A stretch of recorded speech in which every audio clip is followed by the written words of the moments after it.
আপনারা সবাই কেমন আছেন? আশা করি আল্লাহর অশেষ রহমতে আপনারা সবাই ভালো আছেন। আমিও খুব ভালো আছি। চলে আসলাম আরও একটি ভিডিও নিয়ে আপনাদের মাঝে।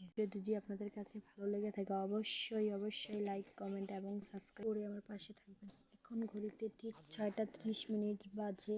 আর আমি সকালে ঘর ঝাড়ু দিয়ে চলে আসলাম বাহিরের কাজকর্ম করার জন্য। তো আমাদের মুরগি ছাড়ার জন্য খবর থেকে আর এই দেখেন গাইস, আমাদের বেলি ফুল গাছে ফুল ফুটছে। এই যে 2টা ফুল ফুটছে। ফুলগুলোর অনেক ঘ্রাণ, অনেক।